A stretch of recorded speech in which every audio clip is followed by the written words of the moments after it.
All right, so graphing a parabola in the form y equals x squared plus bx plus c. Whenever I'm graphing anything that I'm not really sure of, we can always resort back to making a t-table. If I was graphing lines, I usually try to get everything into slope-intercept form.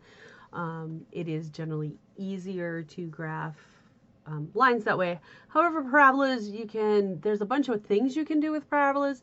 But if you have nothing else that you're got a plan with and no graphing calculator, because you're not going to get to use a graphing calculator on this, you do have to show me that you can graph these things by hand. I always resort back to making a t-table, which isn't really a t-table. It's more columns to it, where we get to pick what we're going to put for x. So we're going to start with our x. We write the equation in the middle, so y equals x squared minus 10x plus 27, and then we have the y, which is what we're going to get for an answer. It's the result. So we have domain, we have the equation, and the range. So, and when we're thinking about that, so domain, remember, is inside the equation. When we're talking parabolas, we do have the information of vertex is that turning point. It is your minimum or your maximum. Remember, the A will tell you if it's a smile or a frown. And the vertex goes with the x equals negative b over 2a. And when I'm picking my numbers, I'm really looking at that lead coefficient as to determine what I have. And I really want in the middle here to be of my chart. I'm going to pick my vertex. I want it to be about here. So I'm really going to be plugging into that. So I usually start my work with x equals negative b over 2a. I have my equation with my a equals 1, my b is negative 10, and my c is 27. So the c, what we have for that, this will be your y-intercept. So anytime that you have an equation that you were graphing, so you have x's and y's, whatever your constant is, it will become, as long as you have y by itself, it will be your y-intercept. However, sometimes it's not actually on your graph.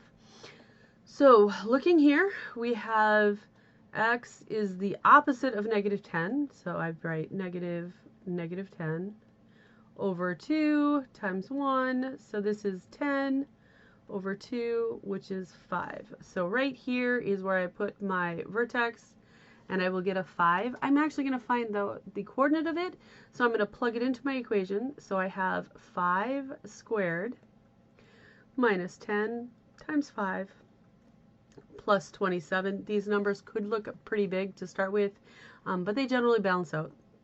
So 5 squared is 25 minus 50 plus 27. 25 minus 50 is a negative 25. Plus 27 is a positive 2.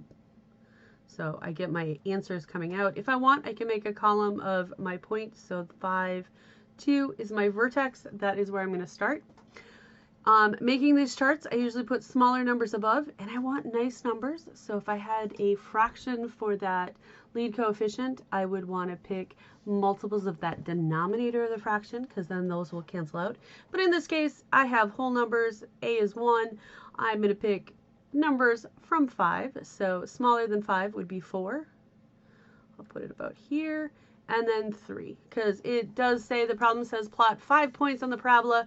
The vertex, 2 points to the left of the vertex and 2 points to the right of the vertex. We will move the graph over so that we can see how the graphing tool works. And then click the graph a function button, which we will do. Going down below, I would have 5. This would be 6. And then I'd plug in a 7. But honestly and truly, I am going to be using that axis of symmetry. My vertex it's a mirror line between the two sides of my graph. So I'm really only going to plug in some points from there. Now, we do have some shortcuts for getting the first point from the vertex. I will discuss that after we plug in our 4. So I'd rather plug in the 4 and the 3 than the 6 and the 7, just because 4 and 3 are smaller numbers. I don't have any negatives, so I don't have that to entice me to pick other numbers. So 4, when I plug it in, I'm going to have 4 squared minus 10 times 4 plus 27. 4 squared is 16 minus 40 plus 27. 16 and 27 is 43. So this is going to be 43 minus 40, which should give me a 3. So my point, the second point, were 4, 3.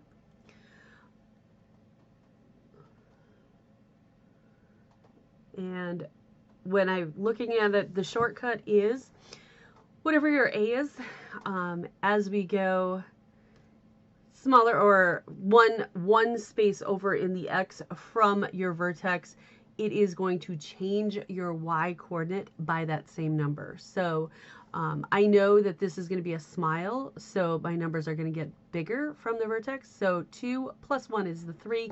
It only works for that close point, or I can just plug in the points. It doesn't take that long to plug in the points. So for 3, I would have 3 squared minus 10 times 3 plus 27. So this is 9 minus 30 plus 27. Negative 30 plus 27 is negative 3. 9 plus negative 3 is just a plain old 6, not a negative.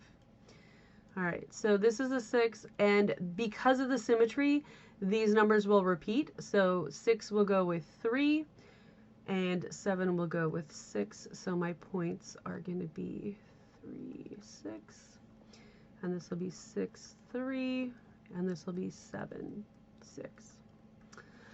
All right, so when we actually move our question over, which is coming from Alex, I'll bring it over. We have these points to plot. We're going to plot them, use the pencil. I do the vertex first because that's my axis of symmetry, so I'm going over to 5 and up to 2. All right, put the dot there, and then I'm going to do my 4 and 3 and my 3 and 6. Now remember that this is half of my graph. If I put my point right there, you can see that I have half of a graph. So I'm going to put my other points that same distance over. So 1 over is going to go here. When I'm up here, I'm 2 away, and I go 1, 2 over, and I will be able to connect my points like that. If I have a point off, if I do not get that U, so say I moved that point too far off, if I use the clicking, I didn't move it off, I apologize.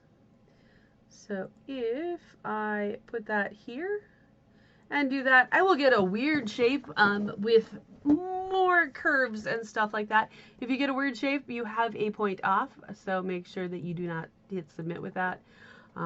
Double check your points, make sure you've got your symmetry going on.